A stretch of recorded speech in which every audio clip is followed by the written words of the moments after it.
জামাতে জোটে এনসিপি ও এলডিপি আদর্শিক নয় নির্বাচনী সমঝোতা, দাবি নাহিদের। এনসিপিতে ভাঙনের সুর। মায়ের চিকিৎসার খবর নিলেন তারেক রহমান। অফিস করলেন বিএনপি চেয়ারপারসনের কার্যালয়ে। ঢাকা 17 এর জন্য মনোনয়ন ফর্ম সংগ্রহ।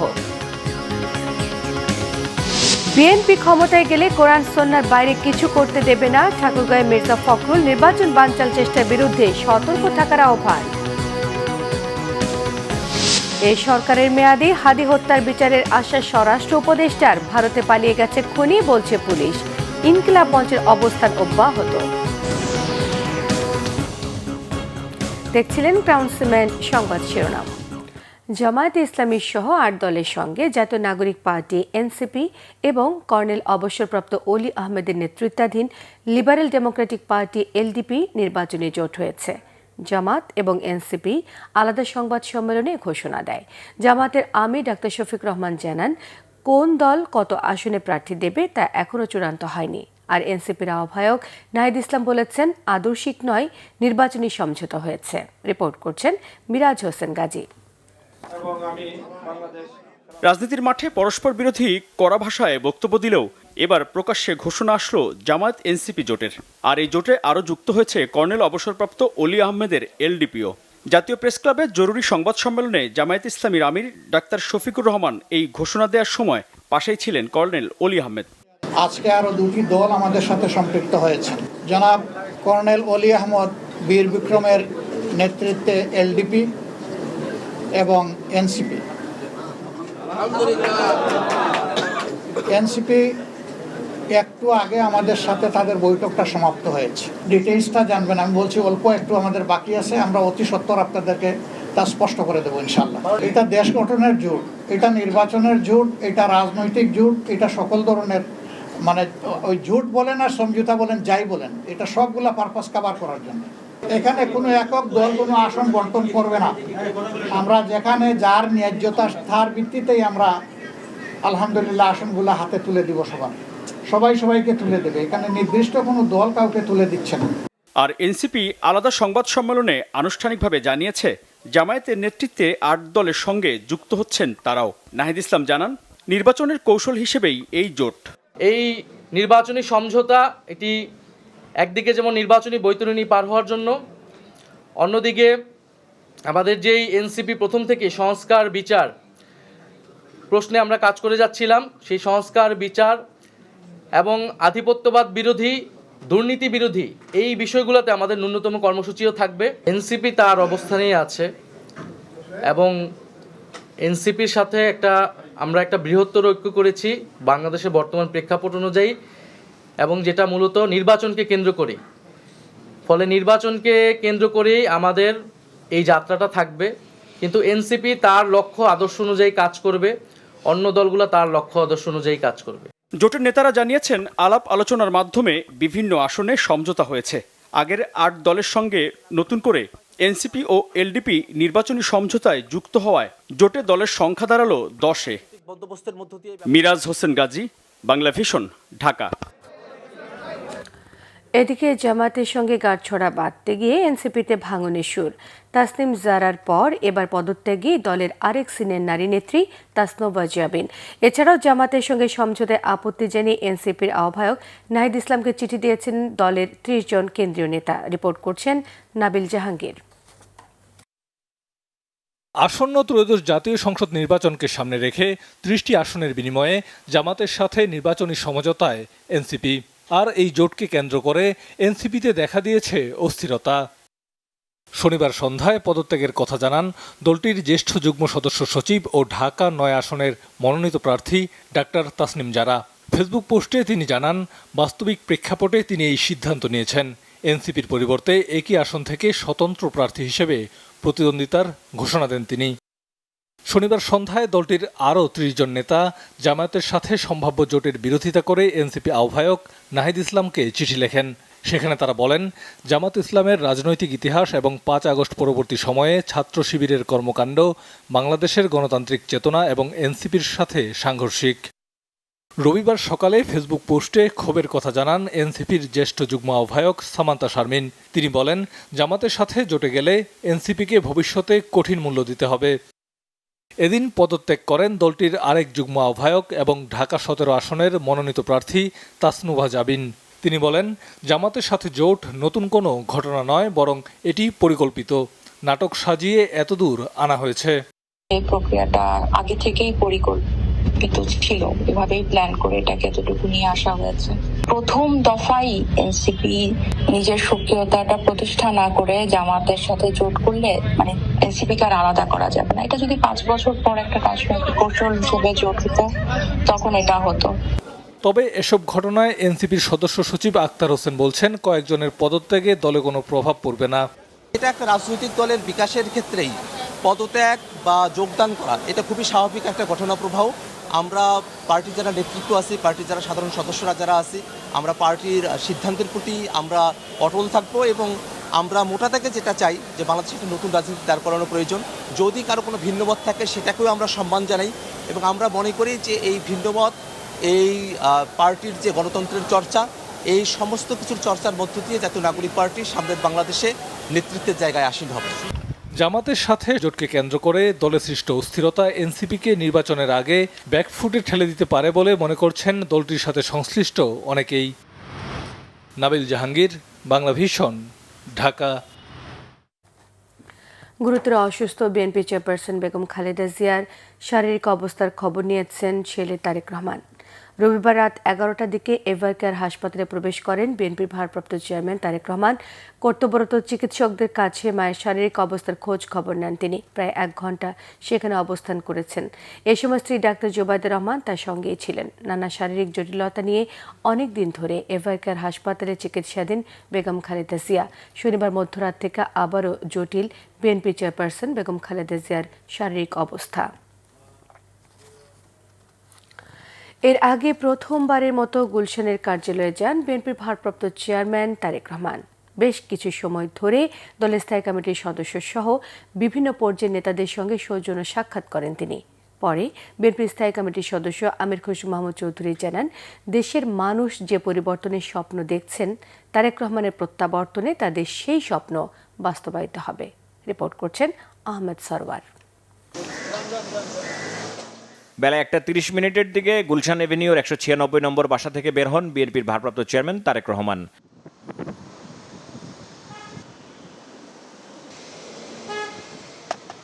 মাত্র 10 মিনিটেই 83 নম্বর রোডে বিএনপি চেয়ারপারসনের কার্যালয়ে পৌঁছান তিনি।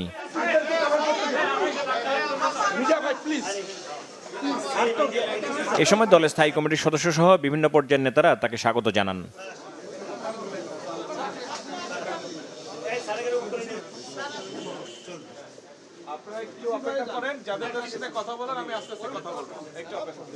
এরপর তিনি তার জন্য নির্ধারিত কক্ষে যান।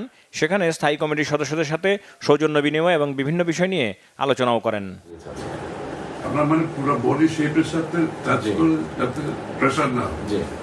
গুলশান কার্যালয় থেকে বেরিয়ে দলের স্থায়ী কমিটির সদস্যরা তারেক রহমানের প্রথম দিনের অফিস করার বিষয় নিয়ে কথা বলেন গণমাধ্যমের সাথে।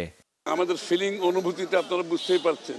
অনেক দিন পরে সামনাসামনি বাংলাদেশ সম্বন্ধে আলোচনা করছি, বাংলাদেশের ভবিষ্যৎ নিয়ে আলোচনা করছি, রাজনীতি নিয়ে আলোচনা করছি এবং আমার মনে হয় জনগণ ওনার যে প্ল্যান, ওনার যে পরিকল্পনা তার অপেক্ষায় আছেন এবং বাংলাদেশের যে পরিবর্তনের প্রত্যাশা জনগণ করছেন সেই পরিবর্তন ইনশাআল্লাহ জনাব তারেক রহমান সাহেবের নেতৃত্বে আমরা দেখতে পাবো।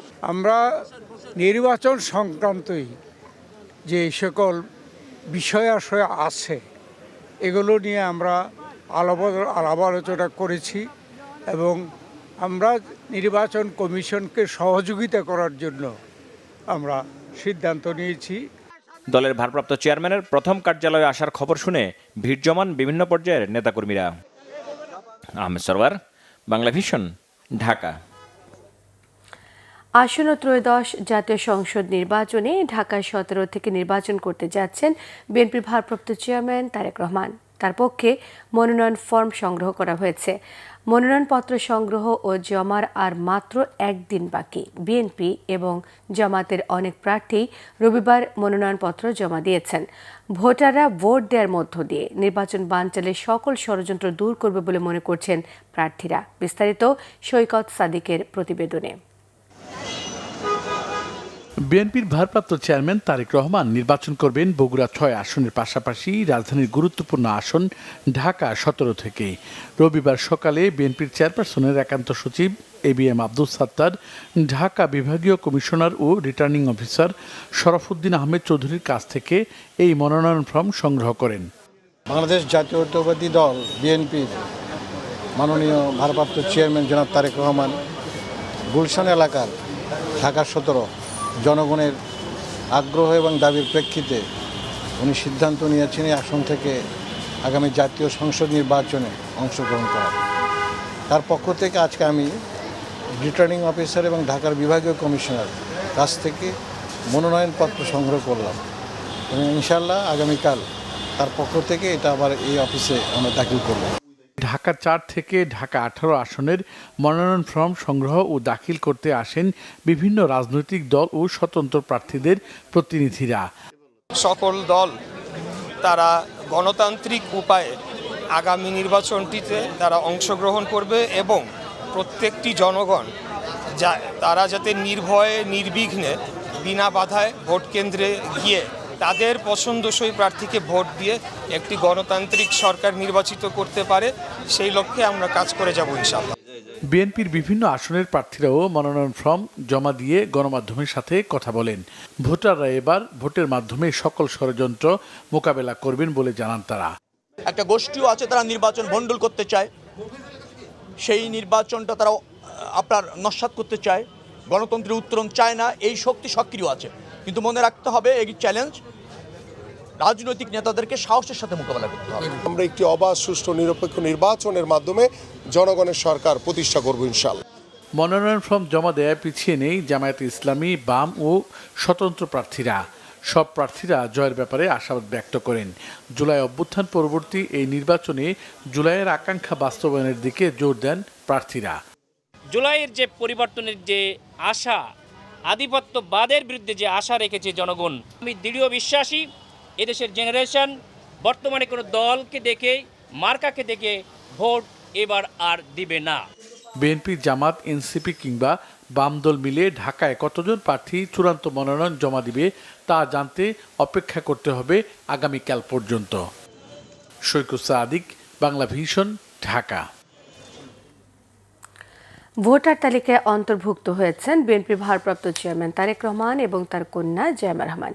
ঢাকা ১৭ আসনে ভোটার হয়েছেন তারেক রহমান। এই আসন থেকে আসন্ন নির্বাচনে প্রার্থী হতে যাচ্ছেন তিনি। ১৭ বছরের নির্বাসন শেষে দেশে ফিরে শনিবার ভোটার তালিকায় নিজের নাম তোলা এবং জাতীয় পরিচয়পত্র নিবন্ধনের আবেদন ও প্রক্রিয়া সম্পন্ন করেন তারেক রহমান। ভোটার তালিকায় অন্তর্ভুক্ত হতে ওই আবেদন গ্রহণ করেন নির্বাচন কমিশন। ইসি শনিবার জানিয়েছিলেন রবিবার কমিশনের বৈঠকে এই বিষয়ে সিদ্ধান্ত নেওয়া হবে। ইসির জনসংযোগ শাখার পরিচালক রুহুল আমিন মল্লিক রবিবার বিকেলে সাংবাদিকদের জানান, তারেক রহমানের ভোটার তালিকায় অন্তর্ভুক্তির বিষয়টি নির্বাচন কমিশন অনুমোদন করেছে।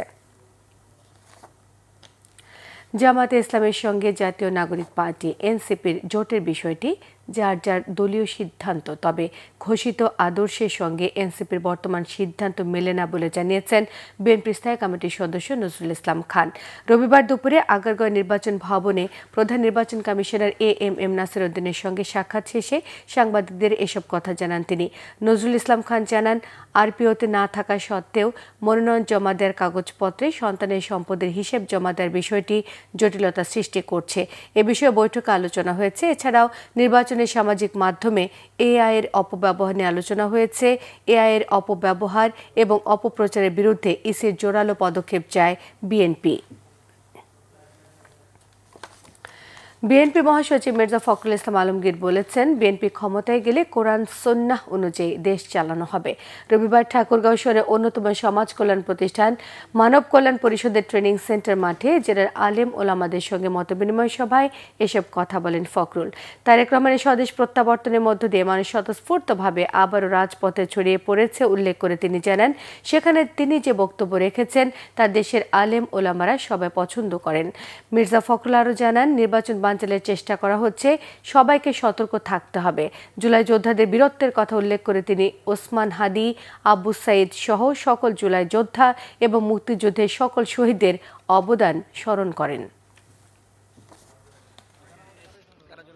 আমরা কমিটেড, আমরা অঙ্গীকারবদ্ধ যে এই দেশে আমরা কোরআন ও সুন্নাহর বাইরে কোনো আইন আমরা করতে দেব না। এটা আমাদের কমিটমেন্ট। এই কমিটমেন্ট আমরা সবসময় করে এসেছি। অনেকেই আপনার একটা বিভ্রান্ত সৃষ্টি করে, যেটা বলে আমরা নাকি কোরআন ও সুন্নাহর আইন চাই না। নাউজুবিল্লাহ, আমরা সবসময় কোরআন ও সুন্নাহর মধ্যেই আমরা থাকতে চাই। আমাদের বংশ সেটা, আমাদের রক্তের মধ্যে সেটা। আমরা গর্বিত যে আমি একজন মুসলমান। ইসলাম শান্তির ধর্ম, আমরা শান্তি চাই। আমরা চাই এই নির্বাচনের মধ্য দিয়ে শান্তি প্রতিষ্ঠিত হোক। আমরা চাই যে এই নির্বাচনের মধ্য দিয়ে একটা নতুন বাংলাদেশ গড়ে উঠুক, যেখানে আমি আমার ইবাদত শান্তিতে করতে পারবো, আমার ধর্ম চর্চা শান্তিতে করতে পারবো, এবং আমি আমার ভবিষ্যৎ বংশধরদের জন্য একটা সুন্দর ভবিষ্যৎ রচনা করতে পারবো। স্বরাষ্ট্র উপদেষ্টা অবসরপ্রাপ্ত লেফটেন্যান্ট জেনারেল জাহাঙ্গীর আলম চৌধুরী জানিয়েছেন, 7 জানুয়ারির মধ্যে হাদি হত্যা মামলার চার্জশিট দাখিল করা হবে। অন্তর্বর্তী সরকারি মেয়াদের মধ্যে হাদির খুনিদের বিচার শেষ করার প্রতিশ্রুতি দেন তিনি।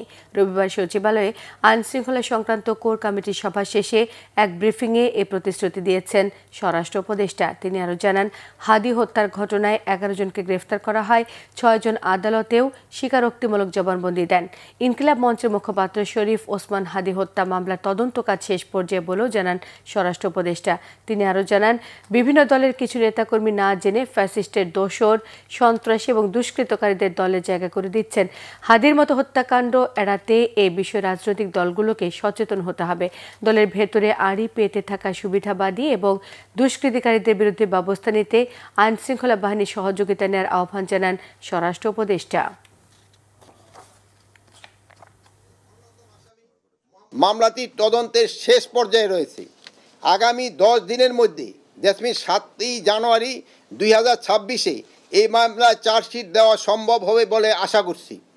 আমি সবাইকে এই বিষয়ে ধৈর্য ধারণ করার অনুরোধ করছি। আমরা অতি দ্রুত এই হত্যাকাণ্ডের মূল রহস্য এবং যারা এর পিছনে জড়িত রয়েছে তাদের নাম, ঠিকানা সহ পূর্ণাঙ্গ তালিকা জনসম্মুখে উন্মোচন করতে পারবো ইনশাল্লাহ। ওসমান হাদি হত্যার মূল শুটার ফয়সাল এবং সহযোগী আলমগীর ভারতে পালিয়েছে। ঘটনার 16 দিন পর স্বীকার করল পুলিশ। 5 আগস্টের পর হাদির আদর্শের কারণে ক্ষতিগ্রস্তরাই তাকে হত্যা করেছে বলে দাবি ডিএমপির অতিরিক্ত পুলিশ কমিশনার SN নজরুল ইসলামের। তাদের ধারণা, হত্যার পেছনে রাজনৈতিক কারণ রয়েছে। হাদির হত্যাকারীদের পালাতে সহায়তাকারী 2 জনকে মেঘালয়ে গ্রেফতারের দাবিও করেছে পুলিশ। বিস্তারিত জানাচ্ছেন জিয়া খান। 12 ডিসেম্বর বিজয়নগরে গুলিবিদ্ধ হন ইনকিলাব মঞ্চের আহ্বায়ক শরীফ ওসমান হাদি। দেশে চিকিৎসার পর 18 ডিসেম্বর সিঙ্গাপুরে মারা যান হাদি। এরপর দেশব্যাপী শুরু হয় বিচারের দাবিতে আন্দোলন। হাদি হত্যা মামলার অগ্রগতি নিয়ে রবিবার সংবাদ সম্মেলনে পুলিশ জানায়, গ্রেপ্তার করা হয়েছে মূল শুটার ফয়সালের বাবা, মা আর সহযোগী সহ 11 জন। আর হাদিকে ভারতে পালাতে সহযোগিতা করা 2 জনকে মেঘালয় পুলিশ গ্রেপ্তার করেছে। মেঘালয় পুলিশের সাথে যোগাযোগ করে যেটি জানতে পেরেছি, তারা ইতোমধ্যে পুত্রী ও স্বামীকে গ্রেফতার করেছে।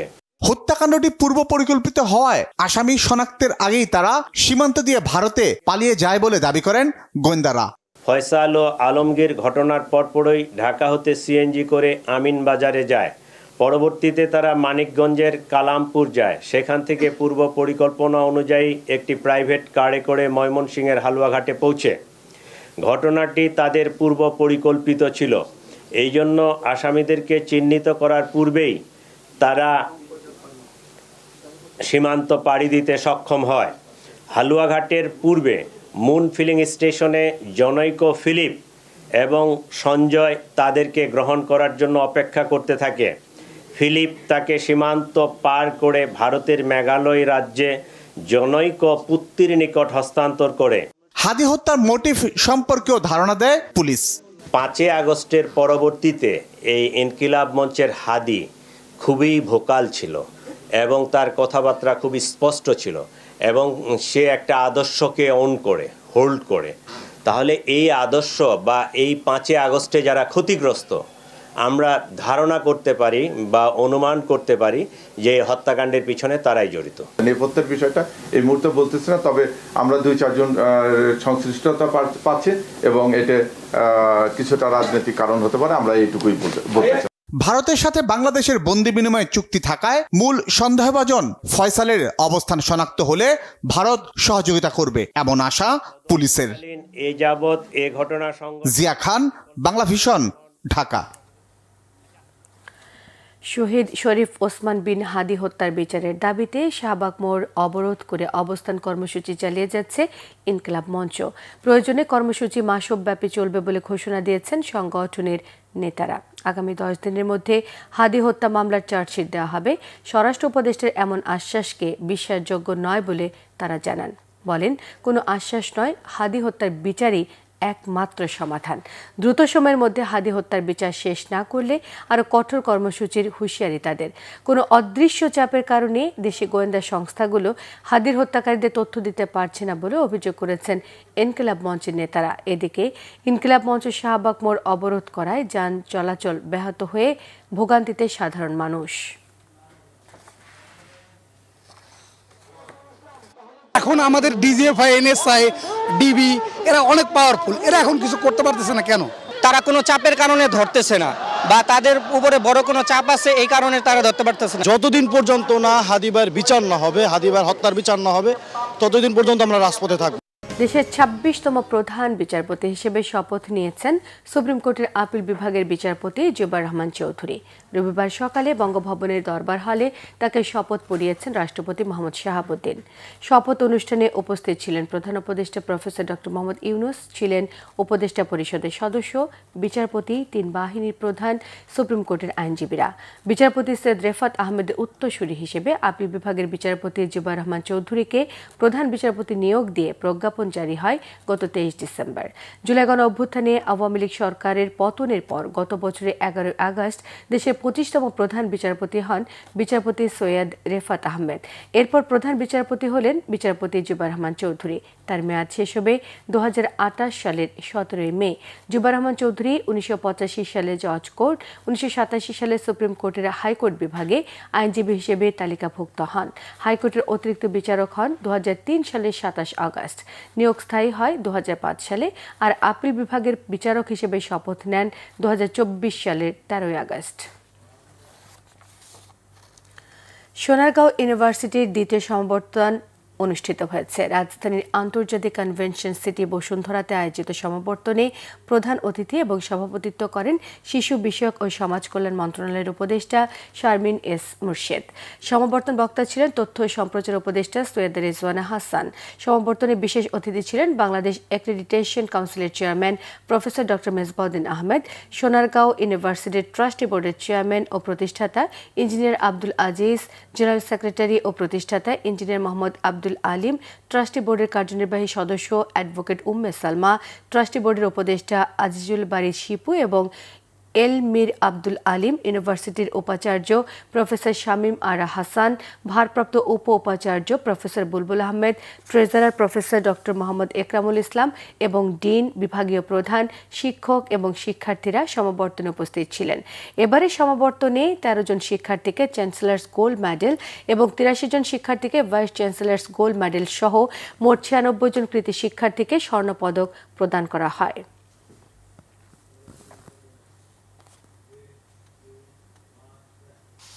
সংবাদ শেষ করব ক্রাউন সিমেন্ট শিরোনামগুলো আরো একবার জানিয়ে দিয়ে। জামায়াতের জোটে এনসিপি ও এলডিপি আদর্শিক নয় নির্বাচনী সমঝোতা, দাবি নাহিদের। এনসিপিতে ভাঙনের সুর। মায়ের চিকিৎসার খবর নিলেন তারেক রহমান, অফিস করলেন বিএনপি চেয়ারপারসনের কার্যালয়ে। ঢাকা 17 জন্য মনোনয়ন ফর্ম সংগ্রহ।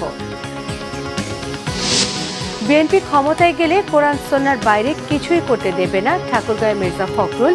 নির্বাচন বানচাল চেষ্টার বিরুদ্ধে সতর্ক থাকার আহ্বান। এই সরকারের মেয়াদে হাদি হত্যার বিচারের আশ্বাস স্বরাষ্ট্র উপদেষ্টার। ভারতে পালিয়ে গেছে খুনি, বলছে পুলিশ। ইনকিলাব মঞ্চের অবস্থান অব্যাহত। এই ছিল এখনকার মতো। পরের সংবাদ সকাল 7:30টায় দেখার আমন্ত্রণ রইল। এছাড়া বাংলাভিশন সংবাদ ও সংবাদ সংশ্লিষ্ট অনুষ্ঠান দেখতে ভিজিট করুন www.bvnews24.com, facebook.com/banglavishnnews, সাবস্ক্রাইব করুন youtube.com/banglavishnnews। সঙ্গে থাকায় সবাইকে ধন্যবাদ।